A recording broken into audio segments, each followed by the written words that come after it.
प्रभु का धन्यवाद करती हूँ सुंदर समय के लिए और संगति के लिए, करुणा दया के लिए, हर एक आशीष और बरकत के लिए जो उसने हम पर दी। और परमेश्वर को महिमा हम देते हैं, हर बात में धन्यवाद करते हैं और उससे मांगते रहिए और जागते रहिए, प्रार्थना करते रहिए, तो आपको सब कुछ मिलेगा। पिता से मांगिए जिनका नाम यहोवा है और उनके बेटे का नाम यीशु मसीह है। तो आप, बाइबल बताती कि आप कुछ भी मांग सकते हैं। तो प्रभु यीशु मसीह के नाम से मांगती हूँ, आमीन। प्रभु मुझे समझ और बुद्धि दे और मैं आपके सामने परमेश्वर के अनमोल वचन को जो जो पवित्र बाइबल में लिखे हैं उन तक आपको पहुँचा सकूँ। तो हम ये पार्ट 2 है। पहले ये पार्ट उत्पत्ति में से हमने अध्ययन किया था और ये हमें उत्पत्ति की 13 से 31 तक का है पद। तो भाई बहनों पढ़िए ज़रूर, क्योंकि पढ़ने से समझ आती है और पढ़ने वाला मुबारक भी है। तो जब नूह के 3 बेटे से वंश बढ़ते गए और उनके बच्चे हुए और बच्चे इतने फैल गए कि एक ही भाषा बोली जाती थी, और उन्हीं में से इब्राहिम का भी जन्म हुआ। और इब्राहिम के पिता का नाम तेरह थे और ये सब हैरान देश में रहने वाले थे जो मिडिल ईस्ट में है। और वहाँ से परमेश्वर की नज़र इब्राहिम पिता पे गई, क्योंकि इसलिए इब्राहिम को चुना गया कि वो एक बहुत बड़ी जाति इब्राहिम के द्वारा बनाना चाहते थे।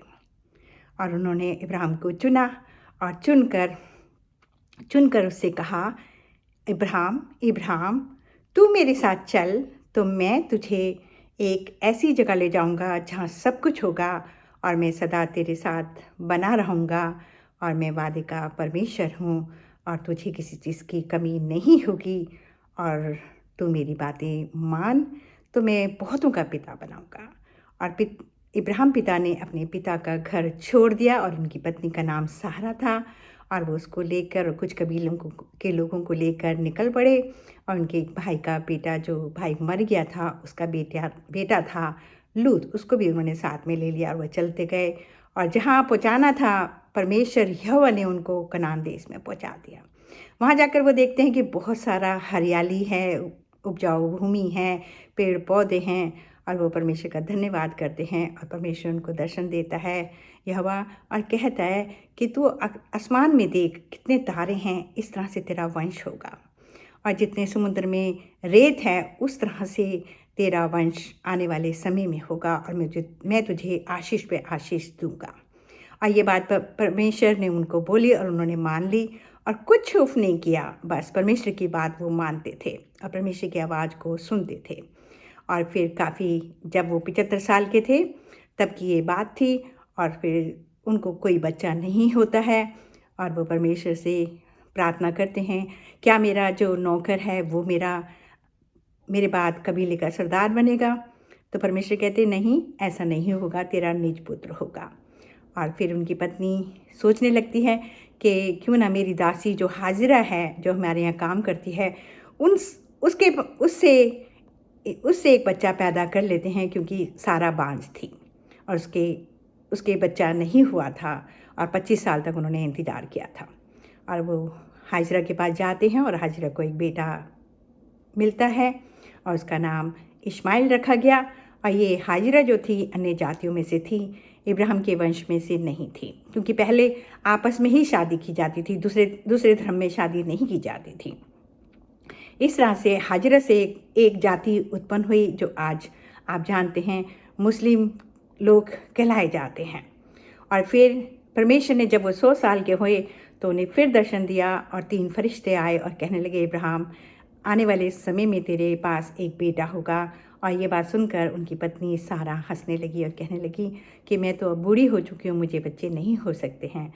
तो इब्राहिम पिता ने उनकी बात ध्यान से सुनी, लेकिन हाजिरा हंसने लगी। तब एक फरिश्ते ने कहा, तू क्यों हंसी? क्या तू नहीं जानती परमेश्वर के लिए कुछ भी मुश्किल नहीं है, सब कुछ संभव है? तो ये बात सुनकर हाजिरा चुप हो गई और परमेश्वर के लोगों के लिए जो स्वर्गदूत थे, इब्राहिम ने खाना तैयार किया, उनको खिलाया और उन्होंने कहा, जहाँ तेरा भाई का बेटा रहता है लूत, उस जगह को आज हम ख़त्म कर देंगे और इसीलिए हम धरती पर आए हैं। और वो कहने लगा इब्राहिम कि वहाँ पर अगर 40 हैं तो तुम छोड़ दोगे? वो कहते हैं हाँ छोड़ देंगे, अगर 40 हैं तो। कहते हैं 30 हैं तो कहते छोड़ देंगे, 10 हैं तो छोड़ देंगे, लेकिन वहाँ तो कोई भी धर्मी नहीं था, बहुत पाप बढ़ गया था और वो आपस में ही गलत काम करते थे, जादू टोना करते थे जो परमेश्वर को समझ नहीं आया।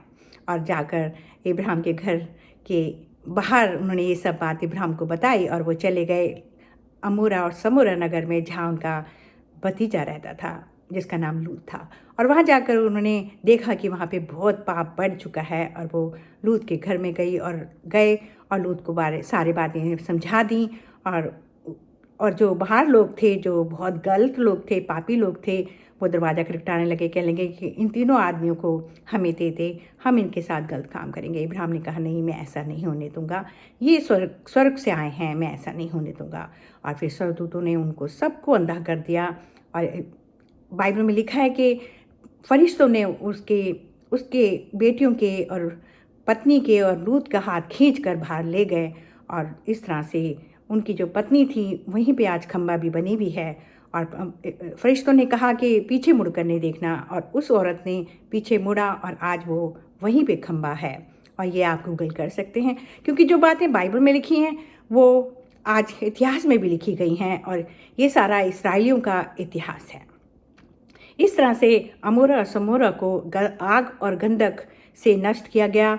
और आज भी वहाँ पर ऐसा ही है कि कोई उपजाऊ भूमि नहीं है, ना कोई घास उगती है।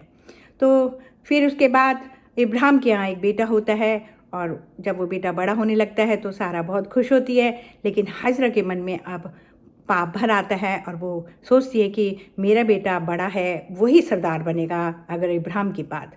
लेकिन इब्राहिम उससे कहते हैं, देख हाजिरा, ना तो खुशी छीनी जाती है, ना ब्लेसिंग छीन कर कोई ले सकता है, और मेरा परमेश्वर यहोवा जो मुझे कहेगा मैं वही करूँगा। और यहाँ तक उनमें आपस में इतनी नौबत आ जाती है कि लड़ाई झगड़े होने लगते हैं बच्चों में। और इब्राहिम की पत्नी सारा कहती है कि इब्राहिम इसको निकाल दे। और फिर परमेश्वर फिर दर्शन देते हैं और कहते हैं कि इब्राहिम इसको तो निकाल दे, ये तेरे वंश नहीं चलाएगा। और उसको निकाल दिया जाता है और उससे एक जाति उत्पन्न होती है। और इसहाक जब बड़ा हो जाता है तो सारा कहती है कि मेरे बेटे के लिए लड़की यहाँ से नहीं लेना, मेरे ही परिवार में से लाना।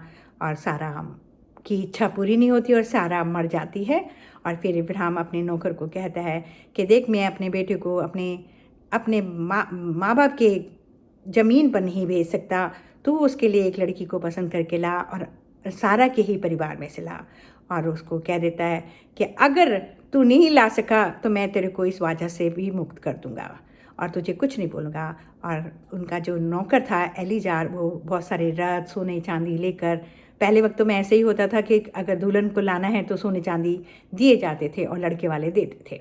और वो जाके कुएं में बैठ जाते हैं और वहाँ जाके प्रार्थना करते हैं कि मेरे इब्राहिम के खुदावन मुझ पे दया कर, मैं जिस काम के लिए आया हूँ मुझे कामयाब कर। और जो लड़कियाँ यहाँ पर जो सारा के परिवार की आएंगी या इब्राहिम के परिवार की आएंगी, मेरे आका के लिए एक अच्छी सी लड़की दे। और जो लड़की बोलेगी कि मैं तुझे पानी पिलाती हूँ और बाद में तेरे ऊँटों को भी पिलाऊंगी, वही मेरी आका की बेटे की पत्नी बनेगी। और थोड़ी देर में लड़कियाँ आती हैं, कुएं से पानी भरती हैं। और फिर वो जो नौकर उनका होता है एलीजार, वो कहता है पानी के लिए पूछता है, क्योंकि काफ़ी लंबा सफ़र करके आया था और पहले कई महीनों तक सफ़र किए जाते थे। और वो पूछता है कि क्या तू मुझे पानी पिलाएगी? तो वो कहती है हाँ पिलाऊंगी, तुझे भी और तेरे बाद में तेरे ऊँटों को भी पिलाऊंगी। और उसका नाम रिबेका था, और जो परिवार की बेटी थी, यानी कि उन्हीं के परिवार में से थी, और उनके जो सारा थी उसके भाई की बेटी थी।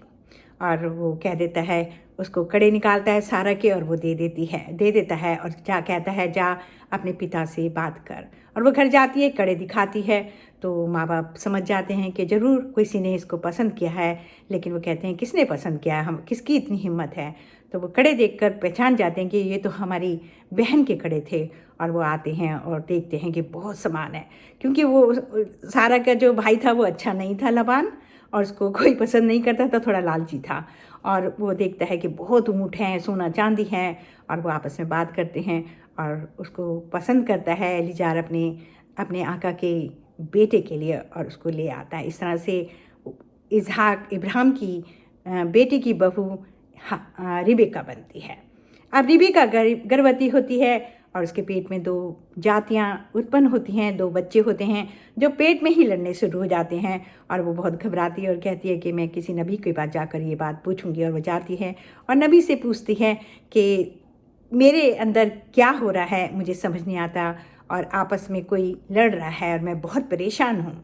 तो नबी उसको बोलती है कि तेरे यहाँ 2 जाति हैं और आपस में लड़ रही हैं, और जो एक छोटा बेटा होगा वो बड़े की एड़ी पकड़ के आएगा। और इस तरह से उसके 2 बेटे होते हैं और एक का नाम तो एसाव रखा जाता है और एक का नाम याकूब रखा जाता है। और यही याकूब बाद में परमेश्वर ने उसको नाम दिया इसराइल। और आज जितने लोग वहाँ पर रहते हैं इसराइल में, सब याकूब के गोत्र में से हैं। 12 बेटे थे इनके। और याकूब ने भी जाकर अपने मामा की बेटी लबान की बेटी से लिया और रीचल से शादी कर ली थी और उनसे 12 बेटे होते हैं। और छोटे बेटे का नाम यूसुफ होता है। और यूसुफ को याकूब बहुत पसंद करते थे और ये सब परमेश्वर का इंतजाम था, क्योंकि इसराइल को उन्होंने बहुत बढ़ाना था। तो हमारा परमेश्वर ऐसा ही है, वो जहाँ जिसके पसंद करता है फिर उससे वादा करता है और फिर उसके साथ ज़िंदगी भर चलता है। इसी तरह मैं परमेश्वर के साथ चली। मैंने कभी चर्च नहीं छोड़ा, मैंने कभी दुआ बंदगी नहीं छोड़ी, मैं कभी कहीं नहीं गई, चाहे मुझे लोग कुछ भी कहें। लेकिन बारिश हो, तूफ़ान हो या स्नो पड़ी हो, मुझे कोई परवाह नहीं। मेरे को जाना है तो जाना है, मुझे किसी से कोई लेना देना नहीं था। जब आप परमेश्वर के साथ चलते हैं तो परमेश्वर आपको चुनता है। और आज जो मैं आपको बता रही हूँ, मैं तो बिल्कुल ही मेरे पास समझ नहीं है, लेकिन परमेश्वर ने मुझे इन सब बातों के लिए शायद चुना है। और मैं आप तक ये पूरी बाइबल के बारे में बताऊंगी। मरने तक मैं वफादार रहना चाहती हूँ। तो भाई बहनों, मैं चाहती हूँ कि आप इन सब बातों को लोगों तक पहुँचाएं। ये पुराने नियम में लिखी हैं और आज जो इतिहास में सबसे जो ताकतवर देश रहा है वो इसराइल रहा है। और आज भी इसराइल ही ताकतवर है। और परमेश्वर यहोवा ने कहा है, जो इसराइल को आशीष देगा उसे मैं आशीष दूंगा, जो इसराइल को बददुआ देगा उसे मैं बददुआ दूंगा। यहाँ कि परमेश्वर ने जो वादा इब्राहिम से किया था वो उसके जो पोते थे 12 उनके साथ भी किया। और आगे हम देखेंगे कि किस तरह से राजाओं को चुनाव हुआ, नबी आए और किस तरह से प्रभु यीशु मसीह धरती पर क्यों आए। तो आप ज़रूर जानिए, ये पार्ट 2 है। तो जागते रहिए, प्रार्थना करते रहिए, परमेश्वर के पास आइए तो परमेश्वर आपको आशीष देगा। प्रभु यीशु मसीह के नाम से मांगती हूँ, आमीन। जय मसीह की।